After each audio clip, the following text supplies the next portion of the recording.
Yeah, I got spoiled. I saw Ganondorf. 117 hours into it. I'm gonna say I think they showed Ganondorf in one of the last trailers. Yeah, like the first trailer. Yeah, that's right. Yeah, I spoiled. I mean, technically, that is literally the very beginning of the game. But you don't. But I wouldn't have known that it was gonna happen because the cover don't show it. No, the back of the case don't. I didn't watch any of the trailers. That's true. But I mean, Ganon's not in every Zelda game, so yeah, he's not exactly. So it's always a will they, won't they? Although he kind of sort of is, because I remember Oracle of Ages and Seasons, he wasn't in it unless you do the Link thing, and then whenever you bring your stuff from one game to the other and beat that, then you fight him. Yeah, that's the only way you fight him. Which was, I mean, he wasn't in Tunic. Zelda game, right? It's close. Close. I'm sure there's a pig mage in there somewhere. Pretty sure there is. That would be cool, actually. I miss the idea of like the Oracle Ages and Seasons games. I thought that was so cool to have a half in it. It was like it reminded me of Resident Evil 2, but it was on Game Boy Color. Mm-hmm. Like, these technically are the same game but a different game, but two different paths. Yeah, and then if you have both of them, then you could do the thing where you get like the full game. Mm-hmm. I always thought that was really cool. I keep saying that they need to do the Metroid Dread approach for their next one. A lot of folks are saying Legend of Zelda. Yeah, do a throwback one. Yeah. Oh, I'm all. Do like a lot of folks saying the next one shouldn't be open world because then it might start getting old. Yeah. Well, like the Link's Awakening remake, like that. I have two ideas for that. Okay. So I would love a Link's Awakening type game, even if it's a remake. I don't care. Yeah. Give me something like that, or if they're gonna actually make a home console that's 4K. Get an FK, yeah. That's 4K. Give me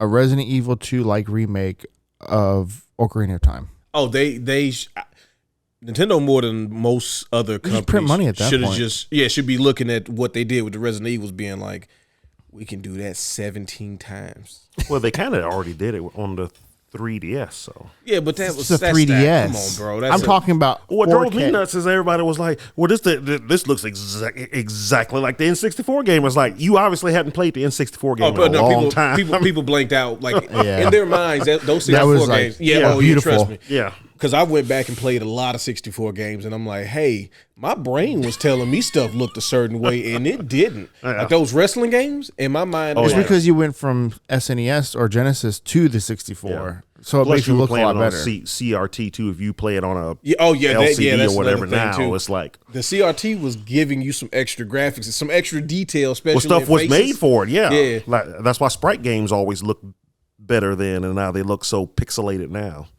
Well, see, when you were mentioning like and I think the Resident Evil 4 particular treatment for Ocarina of Time is you can charge $99.99 for that game, and it's flying off the shelf. People will be mad. I can't believe they charging everybody for that. Yeah, give me two. Yeah, you got a collector's version. What is it, 300? Yeah, let me get that. Go one. ahead and get that one. Yeah, you get a 1/16 scale Master Shield or something. It's like, yeah, give it here. I need it. Oh, the Ocarina.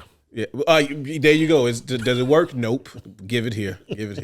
But when you mentioned the sprite thing, I love the HD 2D stuff, and I know it's a little more painstaking, but I would love A Link to the Past because that's my favorite one. Yeah, that's my favorite. HD 2D. Like if we could get one, oh my goodness. Yeah, that'd be great. But they would need to do I need them to do that 4K system so we can get it as crisp as possible. Nintendo's got. They can let somebody else make it. They could literally let the Octopath people make it. Yeah, give them a different thing. Are you talking about the 2D, 3D? Yeah, or even the.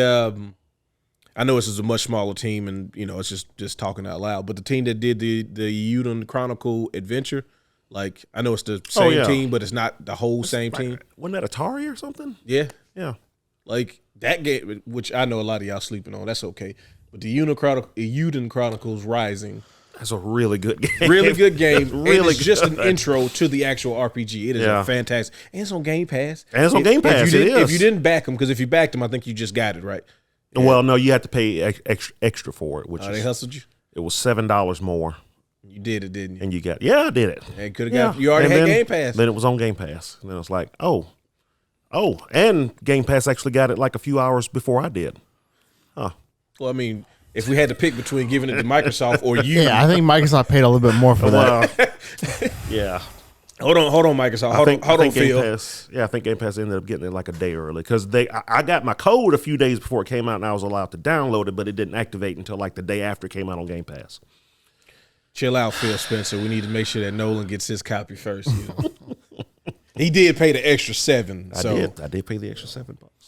That they I only think they paid reached, the extra $7 million. Probably. Well, they reached that milestone on the Kickstarter the day the Kickstarter ended. They had like a 12-hour live stream at the end of the Kickstarter, and it was one of the goals. And like less than an hour before the Kickstarter, it was around an hour before the Kickstarter ended, they reached that goal. And folks like me, so this was streamed in Japan. So when I woke up in the morning, it was almost over, and I see it, and I'm like, oh. And by the time I realized what's going on, I'm stumbling, getting out of bed, trying to run to Kickstarter to do it, but it was over. So a lot of folks were like, what the hell? You can't add an add-on like in the last 45 minutes before the Kickstarter ends? It's not even an add-on. It's a whole prequel. Pretty sure they can do whatever the fuck they want. Well, they could. Well, and they did. Well, no, they ended up going back and letting anybody who was in the Kickstarter was allowed when they opened up the fulfillment store part. They let you go in and spend the extra $7 to get it. Everybody else, I think, had to pay like $15 for it. So, but then it ended up on Game Pass anyway. But I was like, oh, and then they did that. Oh, okay, cool. Yeah, because I was when I saw that they added that game to it, I'm like, all right, well, I was only. Like I didn't know anything about the Kickstarter stuff because Steven had did it and didn't say nothing, and then I was in it immediately. Well, he's a much bigger Suikoden fan than I was, so I'm a pretty big fan of it too. Yeah, now I mean it's a fantastic game, and among a console on the PlayStation that had a bunch of good RPGs, it was still a good RPG, so it's pretty up there. But it's one of the best. 2 was still one of the best ones ever made. Best RPGs ever made. Oh yeah, period. And Konami's cashing in as they all want to do. Since y'all want to make games inspired by us, we'll just go ahead and re-release it. Clean it up. Do it again, and no release date until Ayuden gets one, and then we'll release it probably the week before or the week after. Oh yeah, we're gonna undercut them real bad.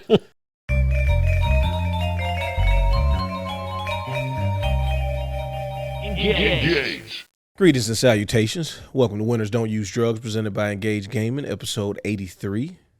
I'm Darius, here with 80. We'll go 85 today. 85% of Nolan. Okay. And 98% of Zach. I'm never here. Okay. 0% of Zach. He's just he's a phantom. Figment of your imagination. Spirit is elsewhere. I don't really exist. I'm all in your minds. Go back and watch the video. It's just a spot right there. Nobody's actually there. Yeah, I'm going crazy. That's one of my favorite, like, when movies do that. When they're like, where's Frank in there? Like, what are you talking about? And then they show all the scenes again, and he's not there. He's just like, yeah, man. So I was just, trying to talk to you, and it's just like nobody there, and the other people around, like, crazy. Fight Club. For anybody who hadn't seen Fight Club. Spoilers, Nolan. Good God. First of all, watch Fight Club. Even if you know it's still Listen, really good. I like Fight Club, but I feel like some people watch Fight Club and they get the wrong idea from Fight Club. I feel like the folks who got the wrong idea of Fight Club didn't watch the whole thing or didn't understand what was Mostly, going on. I think it's the latter. They didn't understand it. Yeah. Yeah. They'd be like, yeah, man, because, like what Tyler Durden was saying. It's like, no. Buddy, who do you think that character is supposed to be in the movie? Yeah. He is not a good guy. He is not this leader or great thinker. No, he's crazy. Yeah, he's an ego. He's literally that guy's ego. Yeah. A better version of that story I always thought, what was that show on USA? Monday Night Raw? No. Westminster Dog Show? Those are the only two shows I know. La Femme Nikita.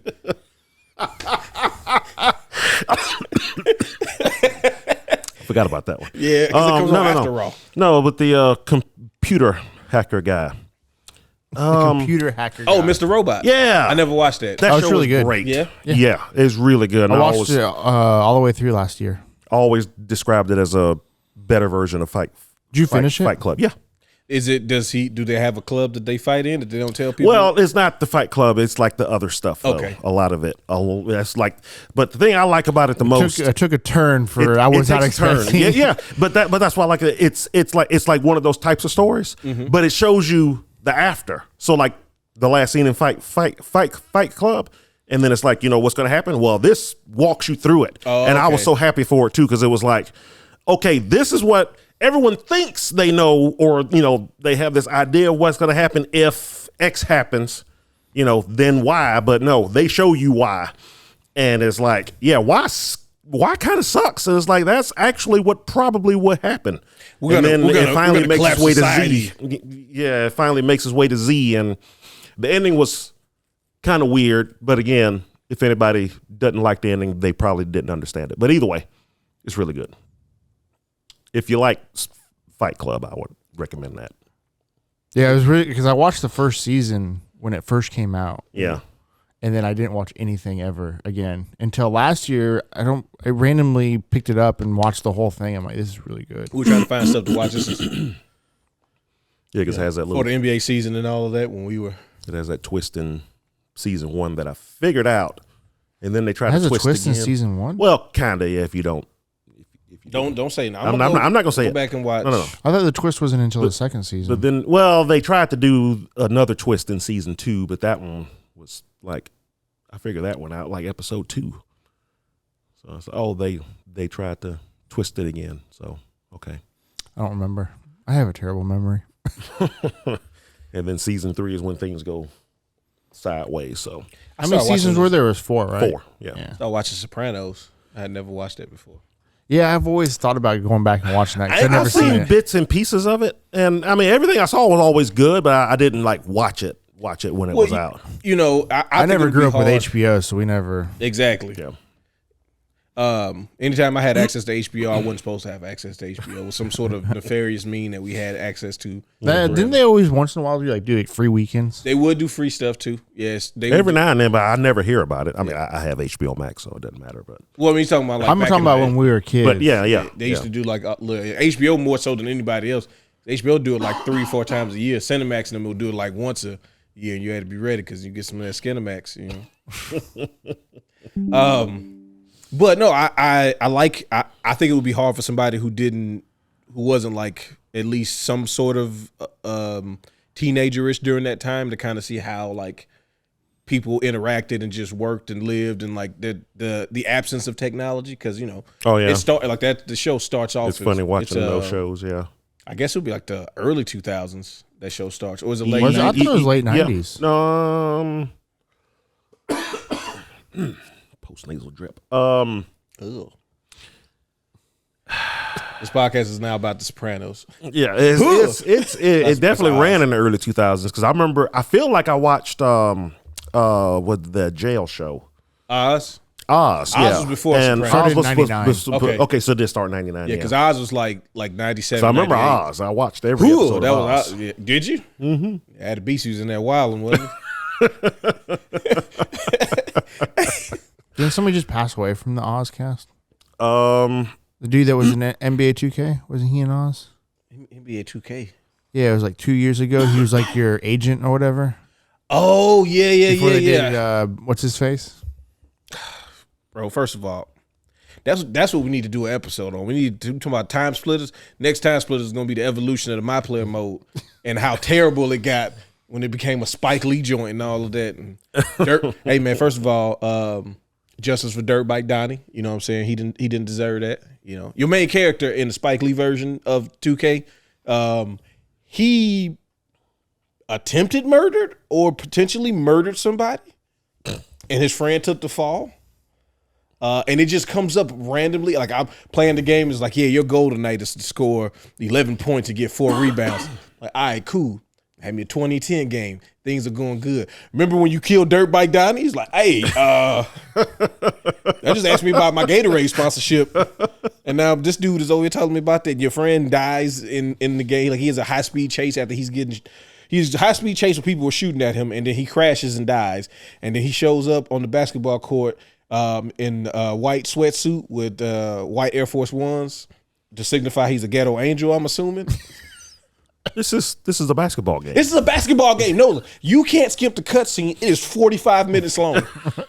You can't skip it. Starts talking about how his mom had AIDS and that his dad gave to her, and then he beat on her, and he never had a family, and your family was like his family, but he just couldn't do right. Bro, it was wow. I was like, yo, we just finished the season. I'm trying to get ready for the playoffs, and this dude is trying to play a basketball game, and now I'm all of a sudden I'm in the middle of man, getting a speech from Do the Right Thing. Boys in the Hood or something. Yeah, either they don't know, don't show.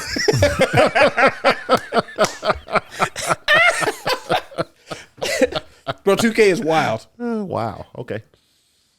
You played the last year of My Player. How did it go? It wasn't bad. Okay. You had to go to Jake State Farm, get them khakis and red shirt. Yeah. Yeah. I don't know. It's weird. I really enjoy the My Player season. I like the basketball, man. Well, in this last one, I'm like, I'm gonna go ahead and do all the story, and I did all the side stuff, and I did everything before All-Star break. So I played essentially All-Star break to the playoffs with no story, and you know what? It's kind of weird because you get used to like these little cutscenes and stuff.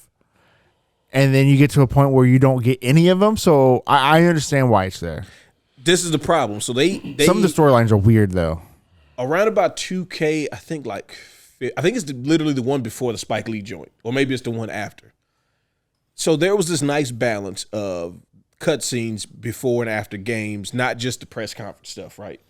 But it was based on interactions with players. There was this balance of like, if you playing this team, you're going to have, some different cutscene types with this particular player, and then you have your dialogue tree and everything. And it was kind of cool. It's like... You don't interact with your teammates at all, See, which and I think that's is the thing. weird. It's like, matter of fact, you know which one it was? It was the Michael B. Jordan one. So there was one where you and Michael B. Jordan are teammates. Really? Yeah. They call it Fresh Squeeze, and they do this thing right here because they called you Juice or something. I don't know, man. It's like OJ and something. But anyway. Because I played like the last... Michael B. Jordan also character is rated like 99 as soon as the game starts. So if you make a point guard and just pass to him, you will get like 40 assists a game. He does not miss shots. And bro, he had one of the greatest statistical seasons in basketball history when I played. I think he was shooting like 80% from the field, like 72% from three. Like it's crazy. Jeez. Yeah. I think I've played the last 3 of them. Yeah. Pretty much all the way through. The 2K20, I think was the last one I played all the way through. And that one wasn't that bad. It, like you said, you kind of lose after a while. You don't really have much going on. That was the one where you were trying to be like your dad. Which is kind of weird. Oh, that's the one with the dude from Oz. Yeah, that's the one. Yeah, the dude that passed. So that was 3 years ago. Yeah, yep. I don't know. I think it's weird, like when they completely, like I said, I finished everything before All-Star break, and then after that, it was just like empty, and it felt empty. Yep. Like I didn't even do press conferences. I didn't do anything. Really? Which I kind of like the press conferences and the interaction. Like I wish they put back the interaction with teammates because like it feels like you've actually accomplished. Like when you have a really good game, like I accomplished something. Well, that was the thing. Like, all right, so they did this thing one time that was really cool. They did it for like 3 games where, whatever the star players were on that team, they all had like dialogue in the game. Now, granted, I know that's probably more expensive and they, time consuming and might have to come out the pocket a little bit more. But like, it was cool because if you had, let's say you're on a team, with, let's say you on Boston and you had Marcus Smart was the the team leader guy that you had to talk to, or you're on the Warriors and you talk to Steph or Draymond, like that stuff was cool. Saying like, hey man, if you have a bad game, they're like, hey, don't get in your own head. You know what I'm saying? This season is long and it's all about ups and downs, and then you can respond being like, man, shut up, or you can say, like, appreciate that, big dog. And like you said, when your character does well and you get those interactions, like, hey man, told you bounce back from that, you be like, oh yeah, this is cool. But then you just get nothing every game because, all the scenes about you and your girlfriend or making a song with, J. Cole. Yeah, like, bro, I don't want to go in the studio with the game, bro. I really don't. I just want to play ball. I don't want to go to Lil Rail's barbershop all the time. And you'd be like, you know who I used to like? There's some weird stuff. Hakeem Olajuwon's who I used to like. Come on, how many checks y'all cut for all this So stuff? I wouldn't have a problem with that music stuff because I'm sure there's people that like that stuff. But when you require it, I don't. That's what I think. I think it should be an option. Like my character doesn't give a shit about music. My character doesn't give a shit about fashion. They just want to play basketball. Like if you had the option of you want to do this fashion storyline, like cool, you can pick some different outfits because they do clothes in the game and all that stuff. That'd be great. But then when you make me have to do like this battle with somebody, and if I don't choose the right bars, then my dude doesn't sound good, and it's like that was kind of weak, And there we go. That's a dynasty right there. Yeah, the rap battles were weird. Anyways, I don't know how we got on 2K. Woke up this morning, got yourself a gun. Yeah. Go watch The Sopranos, man. It's actually really, really like. It's one of them shows. If you like dialogues, it's a dialogue heavy show, and it's one of the few pieces of mafioso media that doesn't like praise them for being mobsters. Mm-hmm. It's really showing like, hey man, these are a bunch of like terrible individuals who happen to like get ahead because this stuff ain't really fair. And if you can kind of bully your way into a certain level of success for a little while, but people gonna mess it up, and But yeah, I've been watching that. What have you been playing though? Talking about watching stuff. Nolan been playing some Zelda. Talk to us about that. No, what you feeling? I gotta gather my thoughts here. Okay. So we can talk about the other thing that we were talking about if he needs to gather his thoughts. Okay. Yeah. All right. Let you gather your thoughts. The comparison. Okay. So yeah, what is this thing? And this is part of Legend of Zelda conversation, right? So Redfall came out the week before, had the response it had. Zelda comes out this past week, has a essentially high praises across the board, as one would think a mainline Zelda would get, and just following the path of Breath of the Wild, it was almost, even if they'd have just made it to lost levels, it probably would have still got a lot of praise. But what they've done with the crafting and just the overall polishing of certain things and just making the game a better experience, right? So people were like, how come people are crapping on Redfall because it's not 60 frames and it don't look the best, but then Breath of the Wild comes out, it's on the Switch, so you already know it don't look that good, and it's barely running at 25 frames sometimes. It's breaking down on the post Switch, but everybody act like it's the greatest thing since sliced bread. That's not fair and balanced, journalism and all this stuff. And it's like, all right, man, listen. This is a terrible straw man argument that you're trying to make up, first of all. Yeah. But if you want to break down just the way these games are being presented and the way these games are on release, Redfall, if we remember the trailers for Redfall, for example, right? I know you don't remember things, but just what they were presenting Redfall to be versus what we actually end up getting doesn't kind of seem like the same thing. Yeah. Like there's a lot of that's yet to be desired outside of the 60 frame stuff. Just the overall. Yeah, that's not even a big deal to me. Exactly. It's just the overall package of what they said this game was and what they were showing versus what we got. Now, you got Zelda. We watched a bunch of trailers about Zelda. You don't remember them, but we watched them because it's the only time I watch trailers about stuff like Zelda. But did it meet the expectations of what it presented itself to be? Yeah. And then some. So I was so annoyed because I saw multiple people saying this stuff, making the comparison of like, you guys just you change the bar when you want to and all of that. And it's like, dude, what do you expect? I want to know what people are experiencing when they play games. Like what do you feel when you play Redfall versus what you would feel if you play Legend of Zelda? I'm assuming these are folks that only have Xboxes. And no, it's not. It's just people complaining that they want to complain. Well, like why would you? Nobody pays attention to them if they praise something. They have to criticize something. That has to be that has to be a big portion of it. Yeah. So I'm like, are these people just trying to get? Because I do start to feel like people want people to engage with them, and they do this by saying these outlandish things. Like if you wanted to compare, let's say something like Hogwarts Legacy to Legend of Zelda, I can understand you saying, that'd be a better comparison. that'd be, just from the type of Game it is. game it is, the polish that both of these games, what the reaction and the reception that they've received, the sales, those things, like these things. Redfall and Legend of Zelda are not comparable because these are totally two different games on multiple levels. Yeah. Quality being one big factor. Well, and Microsoft already came out and said that they dropped the ball on this one. Yeah. Like, let it be. Like, it's okay. Once the company says it, don't we just go, oh, okay? Well, we know what this was. Especially it's gonna get better. Is it gonna be better tomorrow? No, but it might be better in a month or 2 months. And I know we talked about it last week, saying you only got one time to make a first impression, but at the same time, you got things like No Man's Sky it's an exception, and you never know what happens with Redfall. What if Redfall turns into this great thing? Or maybe it doesn't. Who knows? But who fucking cares if the next game that comes out is better than it and you're upset because it has the same frame rate as the game that you like?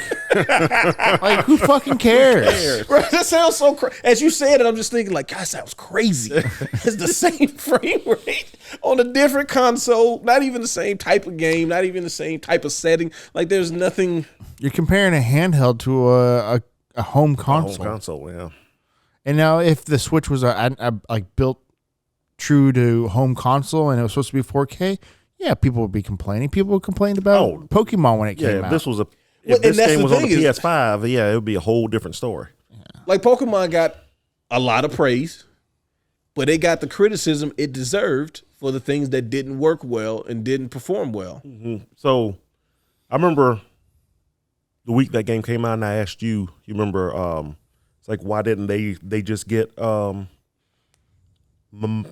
Monolith off to make the open world? Yeah. Turns out they were asked, but they asked them too late. And they were already doing Tears of the Kingdom? The game was being made. Nintendo saw it. They were like, hey, so this open world stuff is kind of, hey, let's get our open world guys on this. And Pokemon Company was like, we'll work on it. And then they were like, okay, yeah, we might need help on it. And by the time they went to ask, Monolith Soft stepped in. Yeah, we don't have time to fix this. This will make us look bad if we actually fix this. So no, they passed on it, and you ended up getting what you got. But it's if Nintendo owns a company they are like experts at building open worlds, why wouldn't you have them do it to begin with? Because we thought the Pokemon company could handle it. And they wanted to do it themselves. I get it. Yeah, you gonna keep it in. I mean, a lot of the developers, they want to keep their projects. It's a pride thing too. Yeah, in-house as much as possible. Yeah, but if you're building people touching your game, they want to touch your baby. If you're building an open world game for the first time, though, it's like, and not to go back on Pokemon, but all that aside, it was still a solid game. Yeah, it had a lot of content. It had a lot of things to do. The battle system was great. The catching Pokemon part was great. Great. The whole package is just the performance issues. That's all it had. If that was the same case with Redfall, nobody would care. Yeah, because people would be like, I figured out the setting to make it to where it works well, and now you get to play. I mean, think about what happened with Cyberpunk. When people were talking about the issues that Cyberpunk had, which was primarily on the current gen systems at the time, right? Yeah. I mean, it had problems across the board. Yeah, it did. But then there were a lot of people saying, "Hey, man, if your build is similar to mine, and you like on PC, if you do these settings, you get to play the game the way it's meant to be played, and here's all here's a way to fix it." Versus just being like, "Redfall sucks." Like there aren't a contingent of people trying to help make your game better. Now, Microsoft will, like you said, they will keep updating, hopefully, and they will let Arcane flesh out the game it was supposed to be. Because they have stuff they can do to improve stuff on there. I mean, you can always get AI. There's a good foundation. Yeah. It's built around a decent foundation. Yeah. Yeah, they could add. I mean, I'm assuming based on the way the game is set up and the way that Microsoft, is kind of wanting to do some of these games, that it will get more content and like things will be added. They might end up adding characters and stuff to that game. Who knows? And I honestly, I think something I've been thinking about, like, there's a big problem in the gaming industry in a whole, is a lot of these companies are putting out these previs and these showcase, or these what do they call it? Vertical slices of these games. Yeah. That's such a industry term. Yeah, like, and what that means is people that don't know what a vertical slice is that they'll take out a portion of a game and completely polish it up so they can showcase their game. Mm-hmm. And in reality, there's just no way that the scale of their game can support that much detail. There's no systems out there that can handle that. Mm-hmm. And I think doing these previs and vertical slices and showcasing their game before they come out is hurting these companies more than helping them. So when I was telling you about the book, I had went through the development cycle stuff about those vertical slices. Is most devs hate them because of what you just said. You're essentially lying about what you have. It is a lie, but they have to do it for two different reasons. They have to do it. They have to do it to show people, like fans, potential buyers of the game, this is what we're trying to do.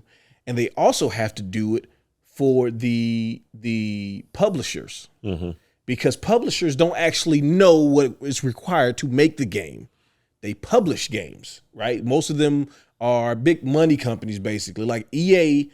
The heads of EA don't know what goes into making a game. They control what gets created based on, oh, that looks really good. So the developers have to make vertical slices of things that don't exist for them too. And they go, because if you are doing pitches, for example, and you have to try to they say, hey, we want a game that's high fantasy, that's got, this type of stuff going on, because that's what's hot right now. And, Nolan, what's your version of it? And you got to give me your version that's good. Otherwise, your team might not get used for this. Y'all might, like everybody's trying to vie for this little piece of these pies that they're dangling in front of these devs. And all this vertical slice stuff could be used, what the devs want to do, which is work on their actual game. They want to use all that time. You tell a dev they got 18 months, they're trying to use 18 months to make the game, not 18 months with 6 months of it being used for this and this part going over. Like they want to work on the game. We're getting ready for Summer of Games, right?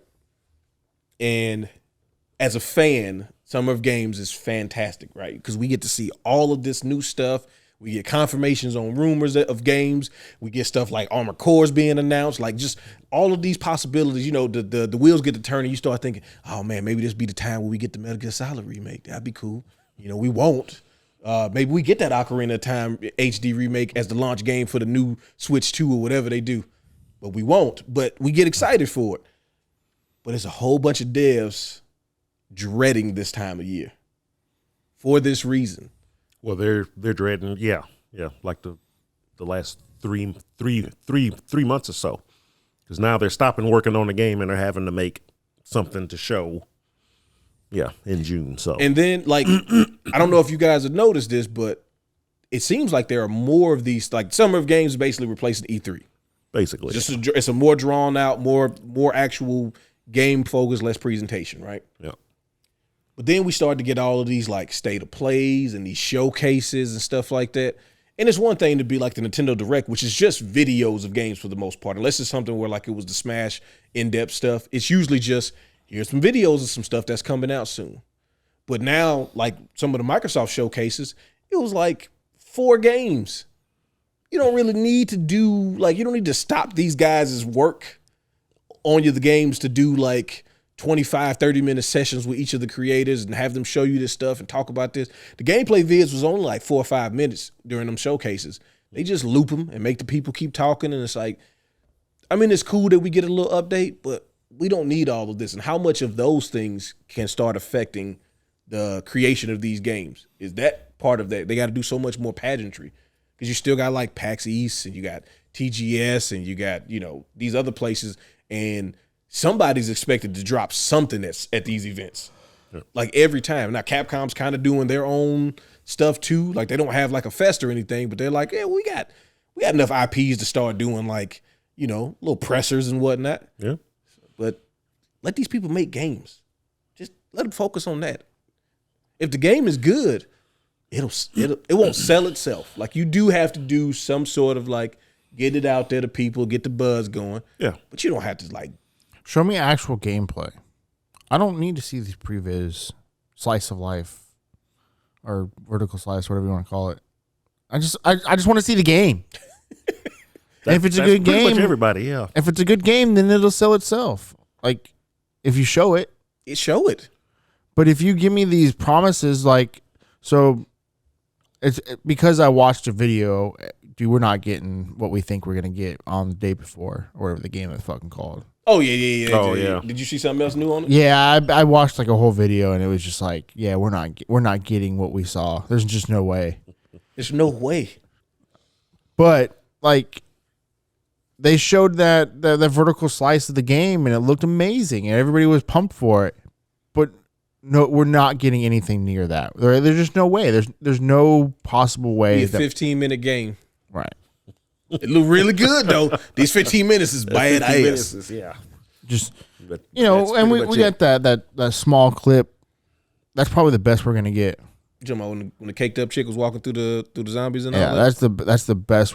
Walking through the zombies, there was no zombies. It was in that like game. 7 of them. It was one. She shot one at one time in a separate video that acted like it was part of the same video when it just skipped scenes and now she's in some building with some dude and shot a couple zombies and it went off.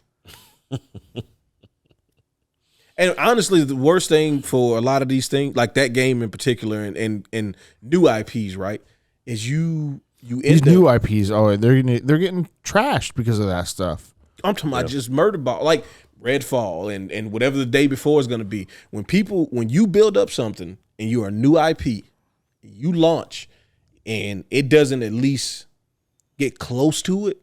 Like if it's if these were clearly vertical slices, not actual games, and this is the game you give us instead.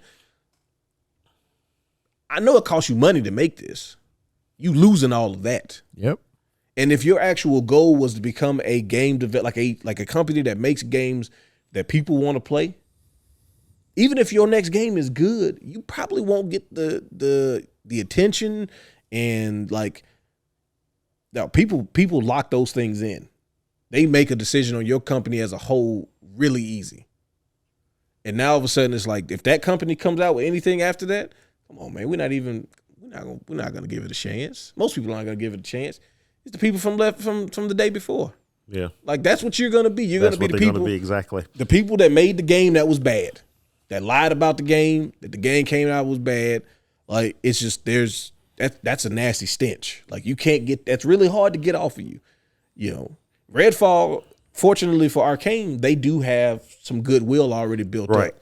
You know, But like they probably lost some. you definitely did. You definitely did. You're gonna be the Arcane people a little. I mean, you're gonna be the Redfall people to a degree, but you're also the Dishonored people. You're also the Deathloop people. You have some semblance of goodwill. Yep. But a lot of these people, it's your first shot, and this is what you do. Yeah, it's the first shots that's really the kind of the death knell. Except for, like you said, the one exception.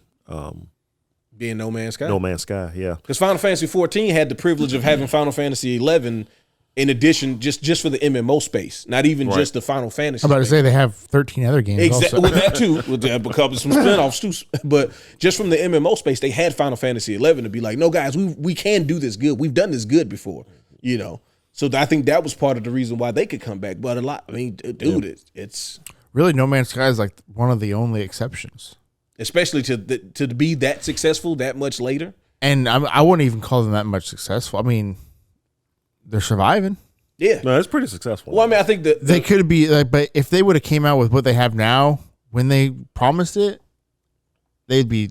they would have came out with their untouchable. that first real big update they did with the multiplayer and all that stuff. that should have been the launch game. That should have been if that game launched. Yeah, it would have been one of the.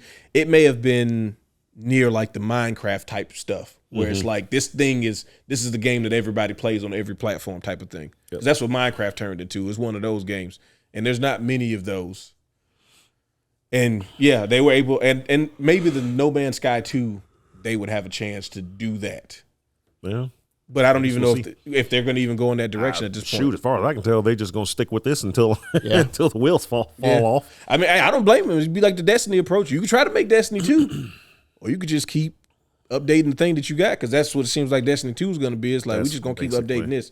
Yeah, I mean, that's what eventually- their plan was for the first one too. Yeah. Yeah, And then that didn't quite. the 10-year game turned out. into a 2-year game or whatever it turned into. Yeah, something like Well, that. Activision was saying stuff, man, and we didn't want to, and we didn't hit some of the milestones, and Metacritic score didn't go the way we wanted to.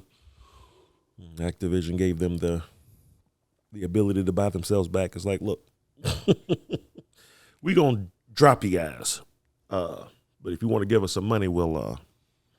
Which is something they what is the name of the studio? Bungie? Yeah.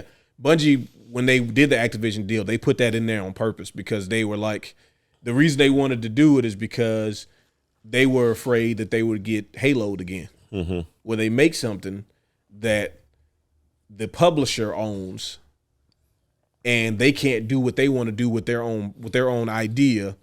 And even if they leave, they can't do anything. They can't even take it with them because they were like, they really, Bungie is really salty about the Halo stuff, which I can understand. Microsoft kind of, didn't really rock with you 100%. Then all of a sudden they were like, this is the only thing you get to do ever again. Pretty much. And only when we say that you get to make the games. Other than that, we just want y'all to be on standby until it's time for Halo. So, but what were your thoughts on Tears of the Kingdom? Have you had a chance Tears of the to? Kingdom. Okay. How you like those tears? So, all right. It is tears, isn't it? Yep. I'm gonna try to speak in broad terms as to not talk about specifics, except for maybe the beginning of the game. Because, I mean, pretty much everything in typical Nintendo style, everything you've seen is the beginning of the game. Like the very beginning, maybe the first 5 hours of the game, depending on which way you go. I would say just if you're a person that already loved Breath of the Wild, you will love this game. If you're a person who didn't particularly care for open world, Link, and being able to go anywhere and do anything, this one may not change your mind. Well, I heard something that Breath of the Wild was a bad Zelda game, but a great game. And Tears of the Kingdom is a mediocre Zelda game and is still a great game. That I could see where some folks would say that, yeah, because they did. So one of the things Nintendo definitely did is they listened to a lot of the nitpicks about the last game, and there is a lot of just simple quality of life stuff that they added to the game. Some of it doesn't go quite far enough. Like one of the best things that they added, just something we noticed playing the game. It's like if you open a chest and let's say it's a shield in there, but all of your shield slots are full. Now it gives you the option to drop one of your shields and take the shield that's in the chest. But you don't get that option if the shield's just sitting on the ground.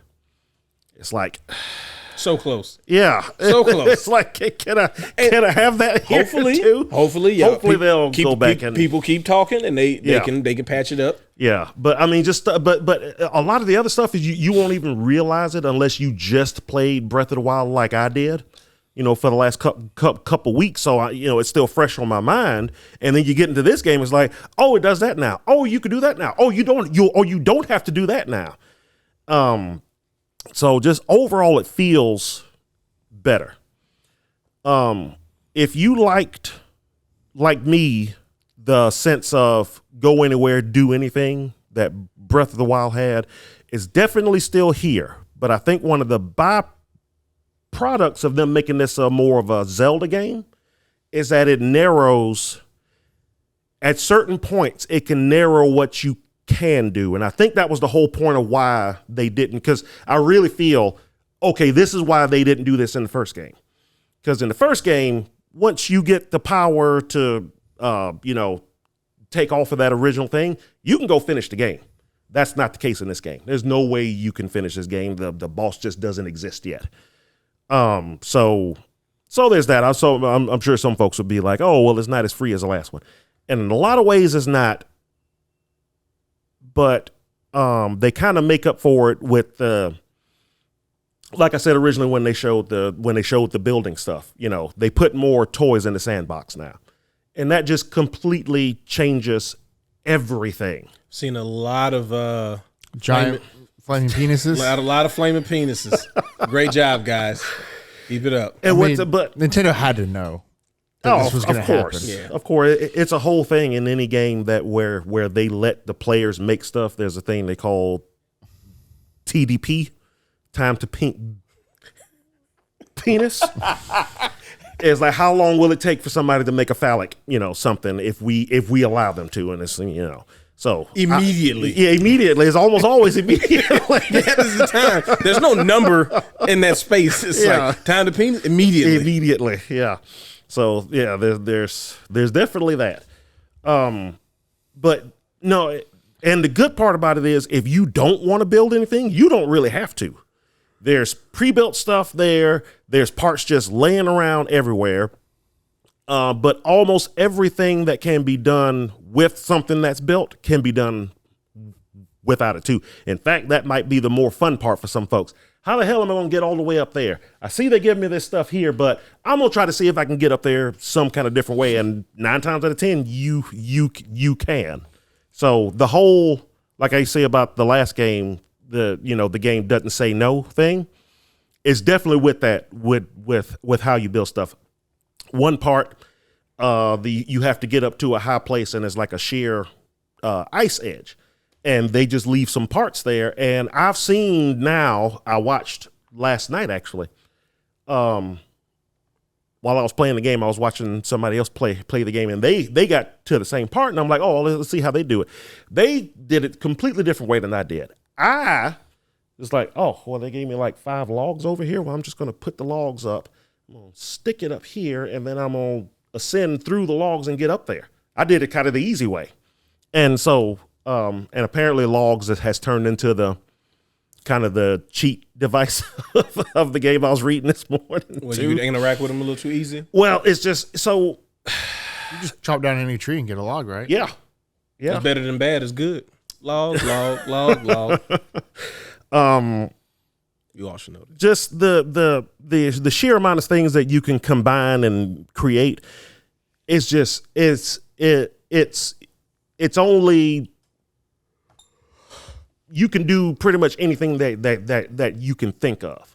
It's like it's obviously all there. with the big man with the flaming penis. I mean, logs are phallic shaped, so that's pretty much a guarantee. Sure. You're gonna get your log. And he made the man explode after his penis Yeah. It's like a rocket finished. penis. This penis finished. Wow. So blew its load and then blew up. It did. But yeah, and also, Isn't there an animal that after it has sex it dies? It was like male bees. Yeah, something like that. male bees. Yeah, that's what he made. Yeah. Did his job. Get up out of here. Yep. So yeah, the ability to combine stuff to your swords and shields and stuff too is seriously anything laying on the ground, you can just do it. And that, again, that changes something big. So it's, again, if you didn't like swords and shields and stuff and bows that break in the last game, all that's still here. All that's definitely still here. Yeah, I saw it. Yeah. However, you can attach anything to everything. So you can attach weapons to I got weapons? a sword. There's a log there. I'm going to attach this log to my sword. Now I got a log sword. And it makes it stronger. Yeah. If you only hit folks with the log will break first before the sword will. And hey, now if I'm in a if I'm in a cold place, and He's in a cold place, but not really. Yeah. So now if I'm in a Warming it up. if I'm in a cold place and I have I have some wood and I don't have anything else to keep me warm, well, let me attach some wood to the end of this sword, and then light the wood on fire, and now I have something to keep me warm as I walk through this ice cave. And it's stuff like that that the game doesn't tell you about, that, you know, you just like, wait, I wonder if this will work. Oh my God, it does. It's just like, you lose a lot of the wonder because, you know, once you play Breath of the Wild, you can only go, you know, Link can only go to open world once. So you lose a lot of that. A lot of the wow of being able to do all that stuff, but you gain a lot of new wows by what happens if I put this acorn on this shield. Oh, okay, it doesn't do anything, you know. Yeah, but I can take an airport and maybe it does something. Acorn and put it on my shield. Maybe it does something later. Yeah, you net on someone. But sometimes you get surprising results too. Put the flamethrower on your shield. Yeah. Oh yeah. Definitely. That is a good thing. Don't put it on your wood shield though. It will burn the wood. Makes sense. Eventually. Yeah. That's one of those things. It's like, hey, this makes sense. Oh, I should have did it on the wood shield though. Okay. Now I know. So you can't be an idiot when you play this game. It's helpful if you're not an idiot. And there's been a couple times where I was an idiot. They just lost half their audience. Yeah. Game's too hard. They're trying to build something that explodes. I feel like Wile E. Coyote over here. There was a couple times I blew myself up. Because I just didn't think far enough ahead. Okay, do this, put this here. All right, here we go. Boom. Oh, yeah, I should have saw that coming. I saw this like, he said the evolution of building in Tears of the Kingdom. So at first he had like the basic like cart with the little flamethrower or something on it, and it was like, oh, that's kind of cool. Then it was like he's basically in a Humvee with like a machine gun attached to it, a laser machine gun. It's like, oh, okay, that's pretty good.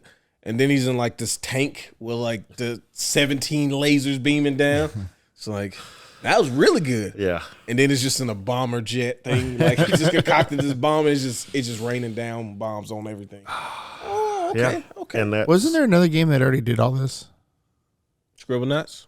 No. Banjo-Kazooie Nuts and Bolts? folks have been pointing that out. Yeah. Yeah, Scribble Knots. No, Banjo-Kazooie. But Nuts and Bolts, but Scribble Knots was first. It was on DS. No, Banjo-Kazooie was first. Nuts Wasn't and Bolts? No, Nuts and Bolts was on the Xbox One, right? Or 360. No, it was on. What was Nuts and Bolts on? Was that 360? It might have been 360. You should I just don't type in know, Nuts but and Bolts. I've heard some folks that did do the comparison, but everybody's like, yeah, but Nuts and Bolts didn't really do it good. Yeah, but it was also 20 years ago. Yeah. So It was well received. yeah, I heard it wasn't a bad game. All right, this one came out in 2008. 2008. Yeah, it's 360. So yeah, Scribble Knots was like 2004, something like that. Close. Scribble. There you go.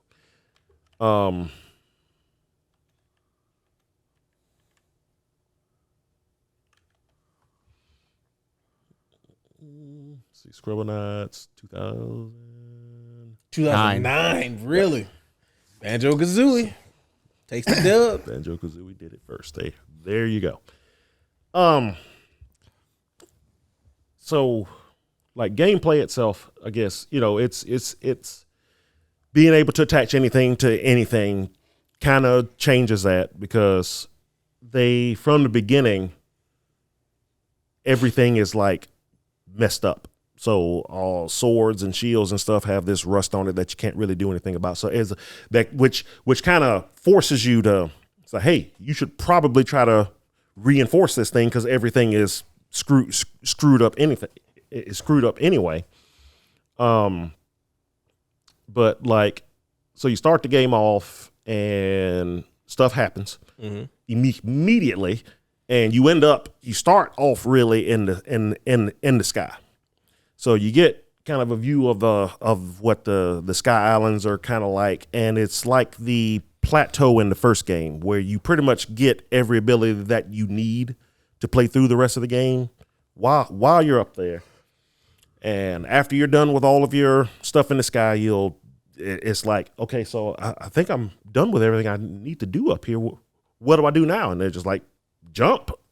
It's like, I'm just supposed to jump because you don't get a glider Yeah. for a while.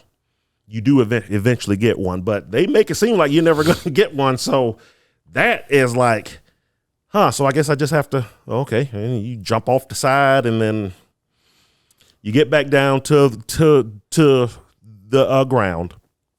And again, this one being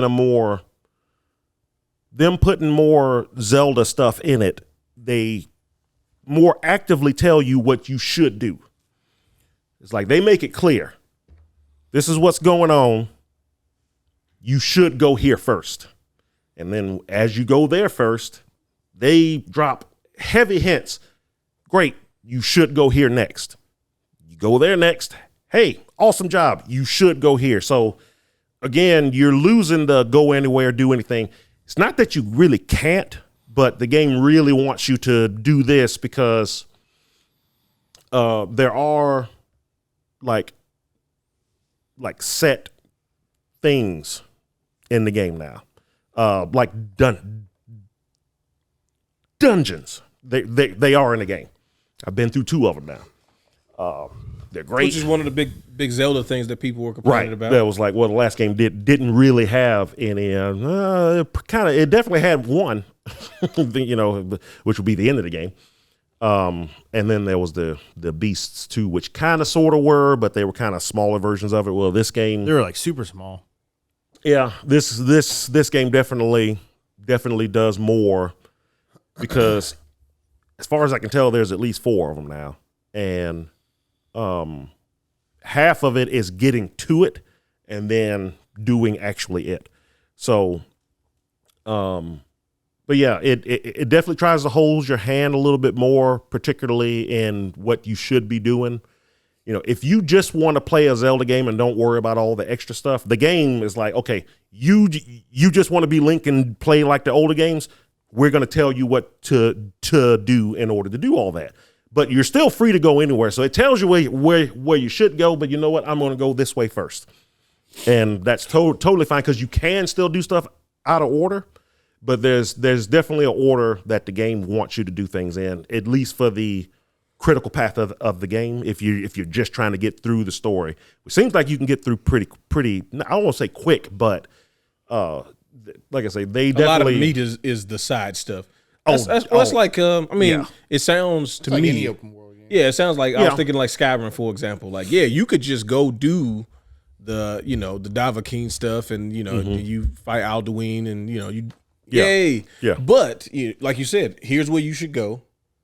I'm gonna go over there, and then I've done all this stuff, going around all these different places. Well, just like Skyrim 2 is like, okay, you should go here, but you're going to run into 25 things on the way up there. Mm-hmm. You'll just be riding along, look over the side. What the hell is that? And you're going to turn left, and you're going to go completely off in 3 hours of going to check what that thing is.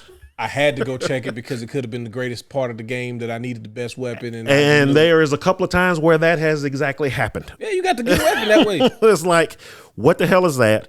What is that over there? Why is that shining? Is that a dude? What is going on? What's that light? Oh God, I almost got hit by an island that fell out of the sky. It's just the stuff you will find yourself. Spoilers. It's Fallen Islands. The stuff you will find yourself saying and doing as you're just going through the game is like insane. Just how much stuff they've crammed into it. So I've spent most of my time just on the overworld. Then there's these big old holes in the ground. As you get back to the ground, you find out there's not just stuff in the sky. There's an entire underworld. It was like I think me and you talked about it. God, I hope there's a whole underworld that can be. Oh yeah, there's a whole underworld that's just as big as the overworld. Because of the tears. Because of the tears, exactly. Yeah.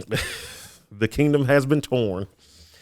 So, and I won't go too much into that, but it sometimes it can almost feel overwhelming just how much stuff. Because I'm already thinking, I've done so much stuff just on the regular overworld, and I got to eventually go back up and to explore the islands and stuff. And I hadn't even bothered doing that. There's so much stuff to do just here.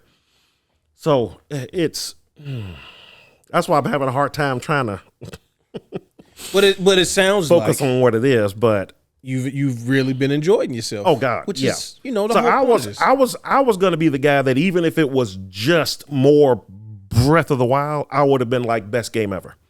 So the fact that it is more Breath of the Wild, but it's also something different, and it's also got probably so far one of the best stories in a Zelda game, which a lot of folks have been talking about, and I'm going to echo what they've been saying. This is probably the best Zelda story so far.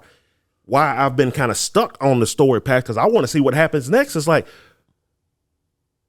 the first thing happens, and then something else happens, and then something else happens. You're like, what is going on? So it's like this big mystery, and you're trying to figure out this, and then a twist and a turn, and there's probably already been more voice acting in this game in the I heard about that. in the first few hours than in any Zelda game at all. Yeah. So this is probably the most like serious they've taken the story to a Zelda game since, I would say, Twilight Princess.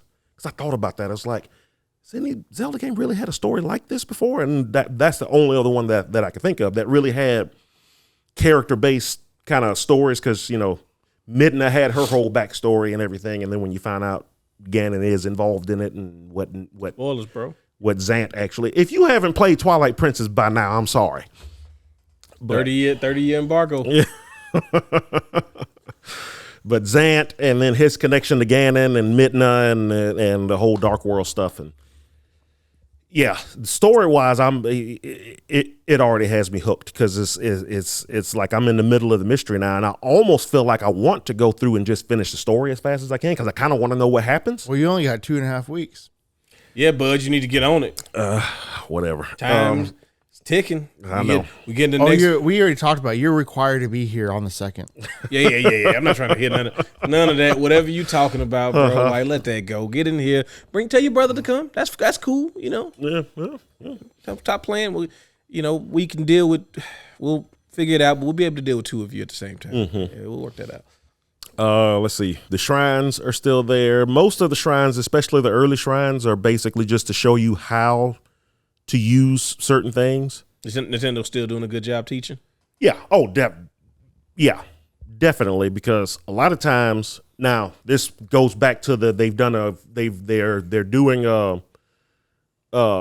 basically kind of like trying to give you walls to like usher you this way. And there's definitely, if you follow the critical path, you will get stuff, and you'll run into something that'll show you something that you're going to need at the next part. And then you'll get something that'll show you something that you're going to need at the next part. And I feel like if you stick on the critical path for at least a little while, you'll probably be overpowered by the time you go do a lot of the side stuff, like I already am, because of something that happens in the story parts that I'm not going to mention at all. But yeah, again, it's like if you think you know what's in this game, you really don't. You have no idea. You have no idea what the story is. You have no idea just the sheer amount of stuff that's in the game. You have no idea the sheer amount of stuff you'll actually end up being able to do outside of the building. Just everything about this game, I can't really say enough about it. It's like, I know there are folks out there who are just going to hate it because it's the next big thing. If you're not a Zelda fan, it's not going to change your mind on any of that. If you are an open world fan, and I said this about Breath of the Wild too, why the hell haven't you played this? Because it's one of the best open world games ever made. And this game just makes everything about Breath of the Wild better. It's basically Breath of the Wild, but better. There's still plenty of nitpicks, of course, Stuff does still break in every game. Yeah. There's always things that can be. But I think the franchise itself, when we were talking earlier about, it's like they have this other thing that they can do. Do you guys think the next Legend of Zelda, whatever it is, will be another open world? Do you think? No, I would say they better not, because I almost want to say getting 2 open worlds back to back, but I mean it's been 7 years between the two days, so it's like every Zelda, because folks were complaining. They released Link's Awakening in between. They released some throwback styles. But I'm talking about since the last mainline one, and folks used to complain about the older ones when Wind Waker was coming out, then Twilight Princess was coming out. You're getting at least 5 years between when the last Zelda came out and the new one. And folks were already like, well, it's so stale, it's so old, it's the same thing over and over again. Then they go and change everything. Well, why isn't it like the old ones? I like those better. So you just can't win. Well, the numbers say that they're on the right path. Before we go, I wanted to ask this question because we brought it up earlier, but we didn't actually go too far in it. And I think I'd like to know both of your thoughts for separate reasons. So Amazon announced that they were redeveloping or relaunching the development of their Lord of the Rings MMO, right? Now, I didn't even know they were doing one in the past. Yeah. Apparently, I thought it was they just were doing the one that already out. And then it got canceled, and now they're uncanceling it. And That's weird. It is. So when did they announce it the first time? Because the other one's been out for 16 years. Mm-hmm. It probably was when they first started the Amazon's doing game stuff. Yeah, when they filed. Wait, 16 years would be 2007. That's when the Amazon thing came out. Is it? Yeah, because that's what the article said, 2007, right? I think they were referring to that 2007 game, not to the Amazon's version. But I wanted to, because you're a big, you like Lord of the Rings, right? Sure. Yeah. Are you gonna ruin my whole thing? Oh, okay. You gonna ruin this for me? You gonna ruin the Lord of the Rings thing for me, Nolan? I hope not. Okay. Well, and I know, like, Zach, for one, I know you've played a lot of MMOs in general, but also you just, like, to me, you would be somebody I would ask about what someone needs to do for an MMO to be good. Yeah. Because you played a bunch of different ones, too, for different periods of time, right? What can they do for this game to make it, like, because that space is, that's like one of the hardest spaces I think to get into to be successful, especially for like like Korean. We already got our audience no matter what type of like developers. Like for a Western developer to make an MMO, seems like that's a really tall task, regardless of whatever IP you have to pull from. Mm-hmm. Lord of the Rings is a good one to be able to pull from. Yeah. You know, just from the sheer amount of fans and how deep the lore could be and where they could do things and all of that stuff. Mm-hmm. But like, what do they need to do? Like, what would you have to see either lore wise or MMO mechanics wise to be like, this has a shot to be in this space?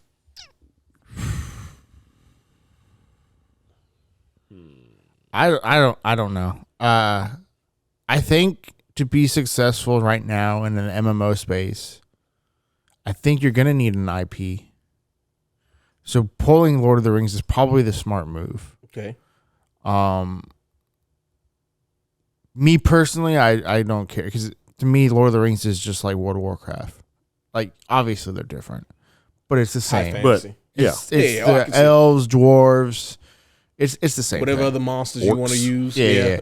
I would have more likely to see something more close to. Honestly, I don't know, man. It's so hard right now. Like battle system wise, for example, combat. Like, what would they have to do combat wise? Because you can't do point and click anymore, right? I mean, tap targeting are two of the biggest MMOs right now. Yeah. So, but like, how would you grab somebody? Is what I'm thinking. Like, how would you say, hey, I know you guys like that over there, because you have to be going for MMO fans, right? Like, yeah, obviously you're going for Lord of the Rings fans, but video game wise, how successful has the Lord of the Rings franchise been gaming wise? Actually, I don't even know if they need an IP, because almost I feel like getting an IP might handicap you a little bit, right? Right. It could handicap you, and it could, because you wouldn't have as much freedom with whatever the story is, right? And it might customers might feel like they're just using the IP to sell the game, exactly, and not actually putting effort into the game. And the problem with MMOs is they take so long to develop. Like, this might be happening now. Content. We're not going to see anything for another 6 years. At least reasonably to save them, because you have to have like a PvE like story arc, a long story arc, right? But then you got to have in-game content. You got to have multiplayer stuff. You got to have at this stage in the game, PvP has to be like there from the beginning in some form or fashion. Maybe not completely fleshed out, but like that has to be there from the beginning. Classes, And to your point about using an IP, if you pick Lord of the Rings, then all of your stuff is already predetermined what the classes and races are. If you make a new one, Well, if you want to use an IP, I think one of the best IPs to probably grab right now for that would be Warhammer 40K. they just can't seem to quite Right. get that right. 40K MMO is sitting there. Yeah, It's a thought. I think it would do really well. Because it wouldn't be like Final Fantasy and it wouldn't be like World of Warcraft because those are high fantasy. Well, this would be more sci-fi. Mm-hmm. And I don't think you necessarily have to have like space combat or anything because I don't. You can keep it grounded. You keep it grounded for the most But part. wouldn't that run into the same issue that Star Wars does? Wouldn't everybody just want to be the Ultra Knight? I don't think you could. Talking about like to be a Jedi. Well, yeah, like in Warhammer, though. It's like, well, I want to be the guy with the chainsaw swords. Wouldn't everybody just want to do that? Which wouldn't make it special anymore? Because that's what kind of killed. Is that special? Because isn't that part just a unit in their armies? It's like it's like special unit though. Yeah, it's like the hero units. Yeah. Yeah, but I mean, you got different races in 40K that like people would want to be whatever the special unit for those other people would be too, right? Yeah, but those could just but- be your races and classes. Yeah, but folks like me who don't really know a whole lot about it, I don't know a whole lot about it. I want to be the guy with the chainsaw sword Well, it'd be everybody. and the good armor. Yeah. You know, the guys that You're gonna have shows to- up and finishes You're gonna have to everything level off. up to that, Nolan. Now you're gonna be a grunt at first. Well, no, I don't. No. know, Well, but- hold on, because I don't know a whole lot about 40K, and I didn't know that was like the main guy. Yeah, those are Space like Marines? yeah. Yeah, but Yeah. Space Marines is a army. Well, honestly, we should get JD over here and have him break it down for us. But I'm just wondering just if they I don't think if they it would would be run to that into level, 'cause I do know what you're talking that, about. because that's what basically kills Star Wars. Well, at first you couldn't. Well, it was very the new hard. Star Wars MMO. Well, I say new, but the one that's active right now. Yeah. The Old Republic. Everybody has. Well, yeah, but that one was built that way around from the that. beginning. Yeah. So you just The have to old build one it that was way. built in a Star time Wars when Online. Right, galaxies. Yeah, Star Wars Galaxies. You're talking about It galaxies. was built in a time where they didn't really exist. Yeah. So the just the fact that you could be one is just like the pinnacle thing. But of course, everybody wants to be one, and if folks aren't going to play your game if they're not one, well, then that special thing is not special anymore because now everybody's one, Yeah. and now it doesn't make sense. Yeah, Story-wise, I don't think you build it like that way. You have to build it where Well, yeah. So I was just wondering if that could be a pitfall. I don't think it would be, 'cause I just But I think that can be said about a lot of different stuff. But that's what caught me is just thinking is like, well, wouldn't everybody just want to be one of those? Yeah, I think if 40K didn't have the variety of races and the things within each race that could do like really cool things, I think you could run into that problem. Which again, why 40K is such a good IP in itself is they got a bunch of different games about a bunch of different like small sections of the lore. Yeah. Which is why it would make such a good idea to do an MMO version of it because you get to put all those different pieces of those lores together. But again, the Warhammer high fantasy one that I played back in the day, like that was Age of Reckoning. Yeah, that was really good. Oh man, it was good. It's just There's a lot of broken things about it. yeah, though. that was just them not having. I don't think they really had the resources behind it that they needed to make the game as good, polish wise, quality of life wise as they wanted to. But when the game worked, but that was some good gaming, But and the classes were unique. even talking about MMOs, we need to keep our eye out on whatever Riot is doing. Yes.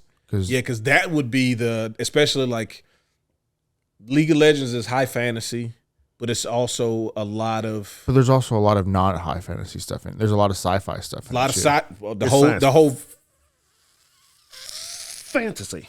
science Yeah. fan. Okay, Yeah. okay, that makes because there's a lot of like the void stuff is really kind of sci-fi ish, but magic-ish Well, you even got like the built over stuff. the Piltover stuff, all the Yeah. steampunk stuff. And you get to pull a lot of different. And you have like the whole what is it? Iona is like the kind of Like Arcane. yeah. Like you have the all the samurai and ninja stuff with the Ionians over there with like Lee Sin and all this stuff. You get all these different flavors. Yeah, they deal with like arcane magic and like spirit magic. the Ari stuff and like all that. that stuff. Yeah, then you got like the what is it? I was gonna say the Blighted Lands, but I don't think that's the name of it at all. but it's more like dark magic, like almost voodoo-ish stuff. It's a lot of stuff with like souls and the underworld type stuff, but it's separate from the void stuff. Like they're all like different pieces of a big puzzle. I keep forgetting they're working on the MMO. Yeah. 'Cause I'm waiting for Project Gale. Yeah. Which We had got next some year, pieces. Yeah. possibly. I think it's funny. Gavin was here yesterday, and we were talking about it. I was talking with him about it. I was saying we'll probably see it after Tekken. It'll probably come out like within 6 months of Tekken. I'm thinking sometime. Yeah, Tekken just released a trailer for Or they could try and steal Tekken's thunder and release it in the beginning of next year. I don't think that's a good idea. No, I think you need to spread those out. Who needs to spread out though? Well, I think Just- coming into the if you're talking- One's free and one's going to cost $70. Yeah, but I mean, the fighting game genre just as a whole, I don't think they need to be competing with each other. Right, I don't care. I mean, it might not. Right? He said, They, right? Don't yeah, care. I mean, yeah, they may not. But I the think people they- that hire would probably care. Well, I think they also haven't they done something with Namco Bandai? I don't think unless Who, they use Ryan? them to Yeah. publish No. one of their I'm thinking- standalone games. No, I'm thinking of Namco and Arxis. Oh yeah, Yeah, but I don't know. We'll see. Like I said, we talked about they might showcase something the end of the year and then say it releases or the beta or open beta starts in like March or something like that. yeah. I mean, shoot, fighting game wise, we still. I mean, from what Ed Boon has said and what WB Games has said that Mortal Kombat 12 is coming. Like, it's definitely coming this year. But Yeah. now it looks like it's actually going to be a remake of Mortal Kombat 1, which makes sense. yeah.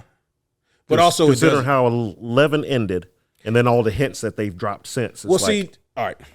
So when you say Mortal Kombat 1, it sounds like there are two different directions they can go with that, right? What do you mean by a remake? Like we're only going to get the characters from one?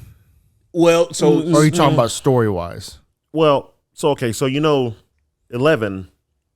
Did you play through any of the story of 11? Okay. And if I did, I wouldn't have remembered it. Okay. So at the end of 11, you basically Liu Kang basically becomes the god of time, and he fuses with Raiden to become the Fire Thunder God, and then he beats Yeah. Kronika, and then he gets the thing to reshape the time, because that's what Kronika's whole 'cause thing was. Kronika Y'all was- was wilding out. I gotta start this over the right way. her way. The right way. And so now he sets. So basically, it ends with him setting about resetting everything. Okay. Setting it basically, and he's basically left alone. You know, he's the only one with the power now, so it's like set it however you see fit, and that's kind of how it ends. So like all the characters' endings kind of show you different paths in time that they could take or whatnot. But that's the canon ending. Yeah, the actual story ended. So the one thing about the ending, though, when you say they're going to do Mortal Kombat 1, which is what I hope for, which they probably won't do because it would take too many of the iconic characters out, and that's kind of the thing with the story. So you remember the last scene in the aftermath, right, where he goes and he shows up to a Kung Lao. The thing with the Mortal Kombat lore is that the original Kung Lao was the original hero for Earth. yeah. He was like the original Liu Kang. Yeah. Then he got old, and Goro shows up and kills him, and then becomes we about to take over all the realms because Goro can't be beat, and he don't get old like humans do. So I don't know if they were hinting that they're going to remake Mortal Kombat, as in we get the it wouldn't be like a remake. It'd be like a reimagining, because also like the way the story basically ends starting again. the timeline over, but basically anything's Isn't that what they did with 9? fair game. Kind of, yeah. 9 was kind of a reboot, but it could also be loosely connected to everything that came before, because they kind of sort of reset it in Armageddon. Yeah. Which is where 9 starts, is at Armageddon saying like, oh yeah, this is bad. Don't let Shao Kahn. Well, let Shao Kahn win, and then they kind of go from the story from there. Yeah. But the thing that makes me nervous about doing a remake of 1 is the problem with the there's a conflict between the story of Mortal Kombat and the fact that they want to make more entries into the game, to the series, because the reason why they tried to do this big reset with 11 was it's kind of getting stupid. Like you keep doing different stuff, but you're also doing the same stuff, and it's like you're never getting out of it. Basically, it was like it was stuck in its own loop. And it's writing itself into a corner. And now you got so many characters and so many different stories out there, and it's like, oh, now we got to figure out what to do with Nightwolf. Yeah. Well, or like we turned Liu Kang. We killed Liu Kang. We killed him. Brought him back alive. Times, yeah. And then we made him a Revenant and made him the Revenant Lord. Now he's the new Shao Kahn, basically. But then, like, that's stupid. It kind of got out there. I hope that whatever they do for this, for whatever the reset is, like, you could, in theory, do warriors from different times, like. You could get the original Kung Lao, which they've never put in video game form. He's always been just like generic monk that they'll just be like, but yeah, he was the one beating everybody. He was one in that show. Yeah. Yeah. But you can't not have Johnny Cage. Right. You can't not have Scorpion. Yeah. But in order to get Scorpion, Quan Chi has to turn into Sub-Zero, has to kill his family. Like, those things have to happen for us to get those characters. Do they though? Well, unless you were prepared to rewrite those stories, but have the same characters. Because I feel like Mortal Kombat. Because you could just make him like a yin and yang type thing. You sure could. I mean, like you could do what you want. They could be brothers, and I don't think anybody would. Well, I know some people are gonna. Oh yeah, people are gonna complain no matter what. That's the thing. No matter what they do, there's gonna be people. There's gonna be complaints. So now I just hope that they do that, because I love Mortal Kombat story mode, even though the story was getting kind of stupid. Mm-hmm. I still just enjoyed the way it felt, as far as like going from different scenes, the quick time events into the fights, and like I just liked the way they did it. So I would hope that they just improve on that and just fix the story so that you can make it more. You could do more with it without having to try to convolute it with more characters or dead versions of characters or alternate timeline versions of characters. Like, just make it just. I mean, yeah, they basically have time to build out a whole roadmap for the next 5 games if they want to. Yeah. This is what's going to happen here, and, DLC or whatever we add to it. Whatever happens here, we know this is going to happen next, and, just. Because the thing is, like, they're still going to have NetherRealm, Earthrealm. Yeah. What's the realm that Edina or whatever, Edina? Edenia. Yeah, Edenia, and then whatever, Outworld. Like Outworld. Yeah, so that stuff is still going to exist. The realms will still exist, which means all the different characters can exist. Is how you get like Reptile and all of that stuff, and Kotal Khan and those people. Mm-hmm. So you should have the ability to pull characters. I just hope that they just lock in, get the story cleaned up, and just keep a lot of the stuff that makes the game good. Because I wouldn't want them to be like, well, in this version, like, there is no Scorpion. Like, that's kind of. That's kind of dumb. I don't think they would do that. Like, well, we got old Kung Lao, so that means there's no Liu Kang yet. Like, yeah. But you can also introduce characters earlier, because obviously you're going to get the characters. I mean, you can combine 1, 2, and 3 into one game, really. Yeah. And that which would be great if they just did that, where you had multiple tournaments and stuff like that. I'm personally hoping. I know this is just me hoping against hope. So that means we won't get any of the kids either. Oh yeah, I mean, you didn't really get them in the last game. You got 2 of them. Yeah, they started phasing them. That Mortal Kombat X had like 6 kids, and then 11 was like you get Jackie and Cassie. That was it. Yeah, everybody else was in like they were in scenes, but you didn't get to play them anymore. And some of them were like dead. Sector and Cyrax. Well, you gotta let the ketchup and mustard gone, bud. They never come back. No, but they can come back now. Well, see, I always want like that. That's the stuff I'm hyped for, right? I want Sector Cyrax dudes. Mm-hmm. Like, I want the full Lin Kuei.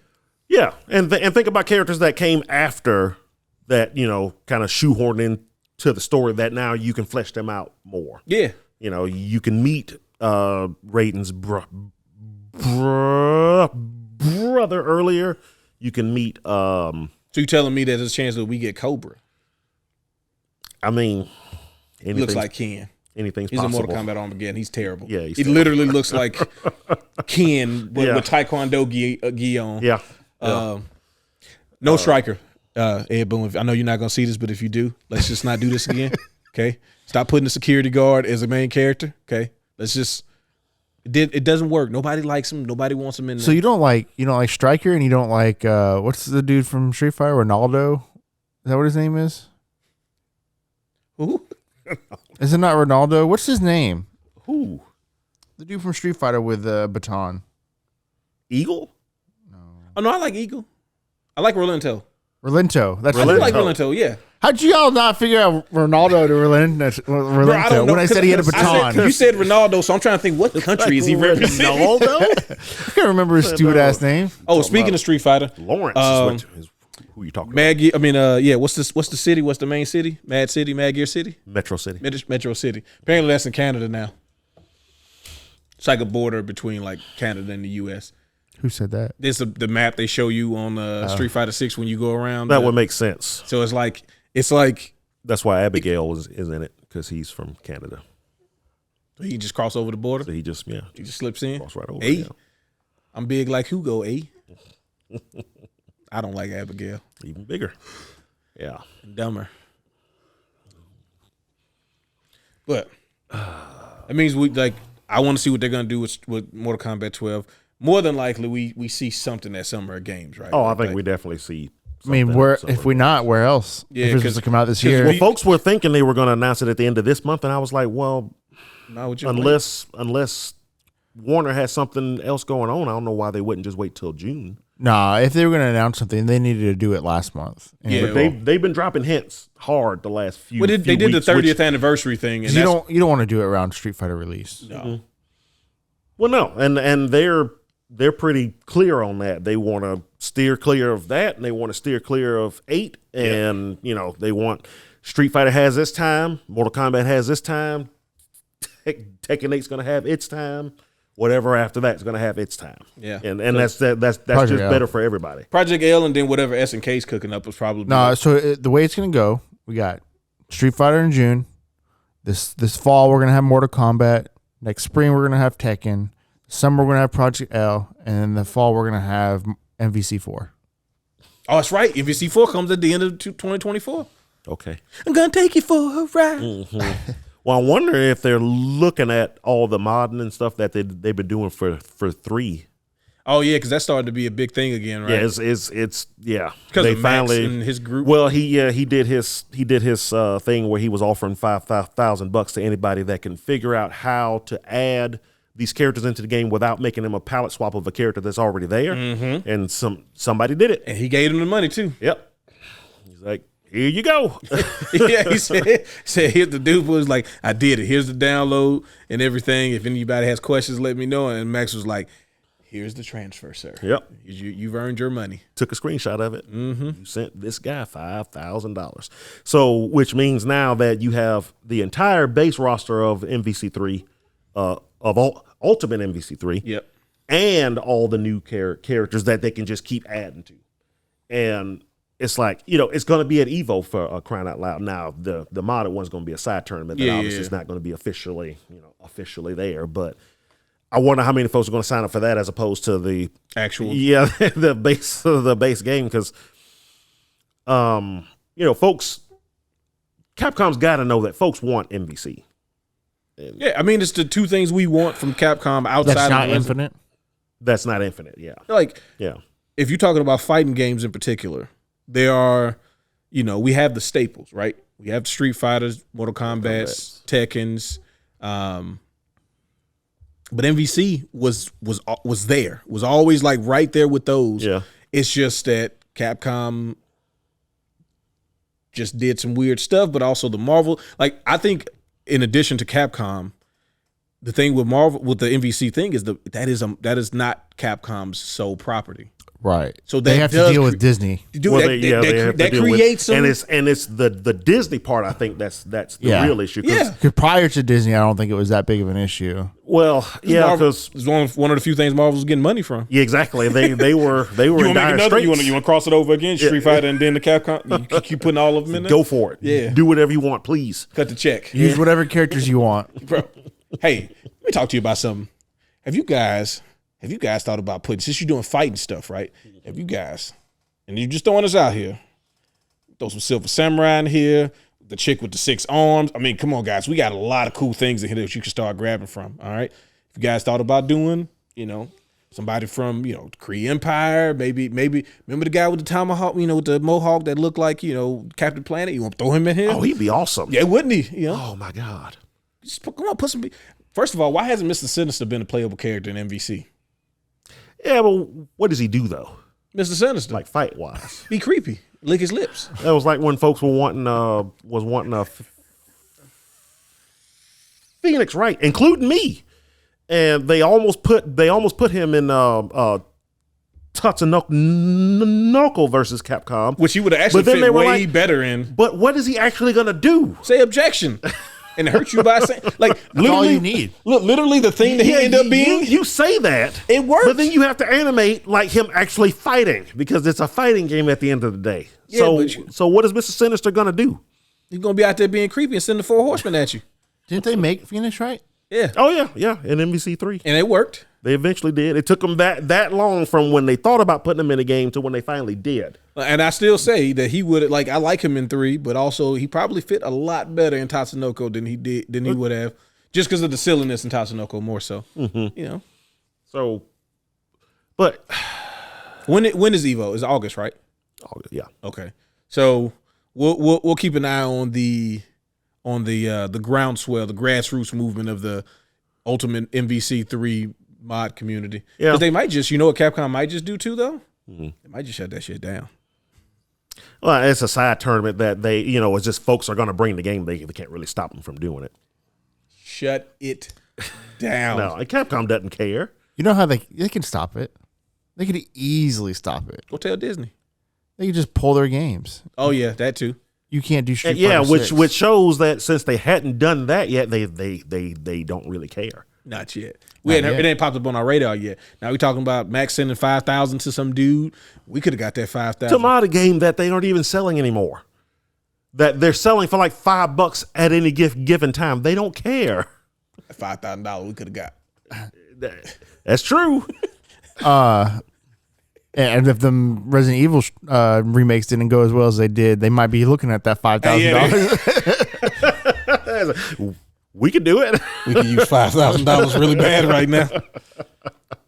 Yeah, no, So- I do feel like to a degree of them being as successful, like they started to get Capcom usually has a lot more leeway when they're doing well versus like when they're doing bad and they're like, hey man, stop doing this Mega Man stuff that we see y'all doing over here now. Cut that out. Because we could do that, right? But yeah, but you. One of those guys got to make the other games. A lot of those other people was like got some cease and desist. Oh, letters. yeah. Uh-huh. Yeah, he wasn't the only Mega Man guy out there. But the one guy, come here. Hey, Here. So look, go ahead and release this game. We gonna call it 10. Just go ahead. Here's some money. There you go. Done. nah, bring you in on salary. Cushy gig. I don't think he works for Capcom now, but I mean that's happened a lot.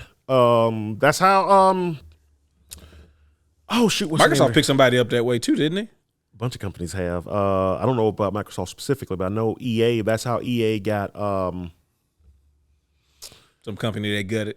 the folks that ended up making the Frostbite engine. Where they at?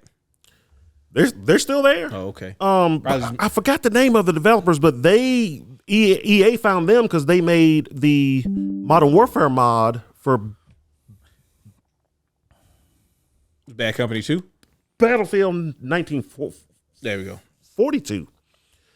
And like I used to play that mod all the time. It was a completely different game. Now I'm flying a F414 and a LHX, and it was nuts. And so they're like, if these guys just on their spare time can turn our game into this, why don't we just hire them to make 3 or 2, which is exactly what they ended up doing.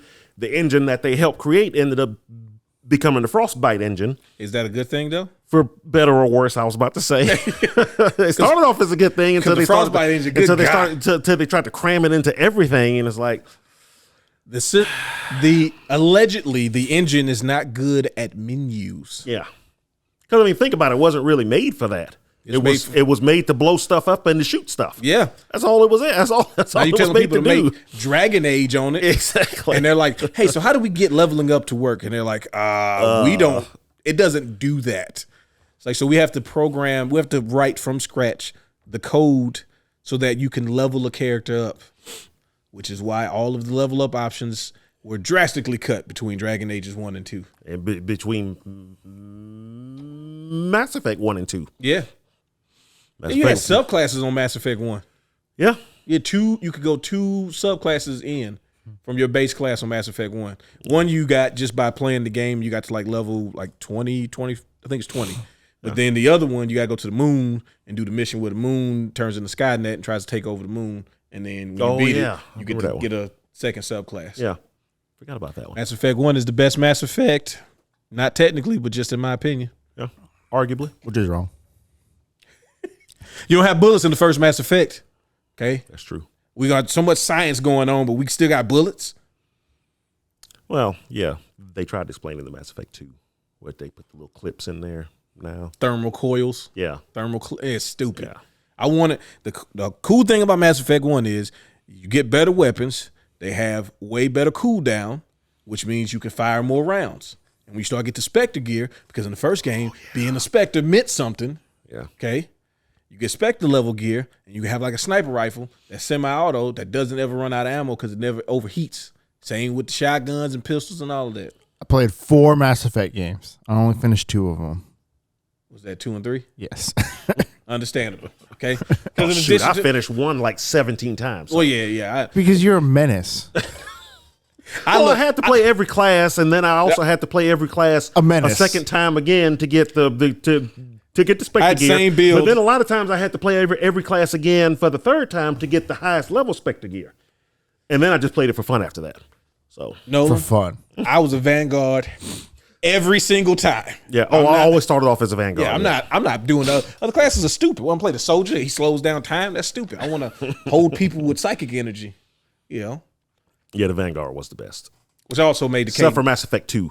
Yeah, It becomes the best, but you got to get there. It's Everything else is strong up front. The Vanguard starts off strong, and then it gets real weak in the middle. well, it gets real weak after the first intro mission, Yeah. and you're just sitting. Well, the biggest thing is your gun. You know you're stuck with the shotgun in 2, and get the machine you don't pistol. you don't get the ability to upgrade the shotgun until like dang near the end of the game. Yeah, you have to beat. It's after you beat. You're in the you're What's in the name of the main first planet? The first the nightclub hole. Earth.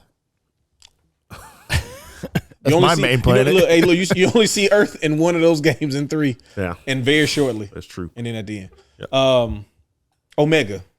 You got to basically do all the missions in Omega, and then you get to the part where you can get your next set of people, and that's where you can finally start finding upgrades to the shotgun. Oh well, no, you'll find upgrade to every other gun before that. Yeah. Shotgun you don't actually get to upgrade until you're in the the hive place. The hive mind. What were they called? The collectors. When you're in their base, like 2/3 of the way into the You game. talking about the first time you'd go in there? I guess. Yeah, because remember you go in there one time and then they kidnap everybody and you go in for the final suicide mission. Okay. Yeah. Yeah, so So it's first yeah. time. But also if you had the pre-order stuff, then you got another shotgun that was a little bit better. So Yeah. it had less rounds. They only shot like 3 rounds. Yeah, but it still wasn't great. No. Yeah, use the machine pistol, man. Stop using the shotgun first. Well, yeah, but I want to use a shotgun. No. That's why I'm a Vanguard. No, that's not why I'm a Vanguard. Okay. I wanted to use submachine guns. And you have a machine pistol. You have a machine pistol, which How'd was you your lose best gun choice. types between 2 games? So you got like Robocop's gun. Essentially. But, Essentially, yeah. it So ain't why are you hitting- upset? No, But because it ain't hitting trust me, nowhere near as it hard ain't- as RoboCop's gun. it ain't great. Speaking of RoboCop, game comes out in September. If you Oh, they're still making that? hey, don't say that. This game looks fun. Okay, turn your brain off fun.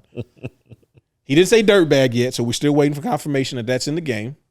But once we get that confirmation, then it's a 10 out of 10. And with that, We'll see.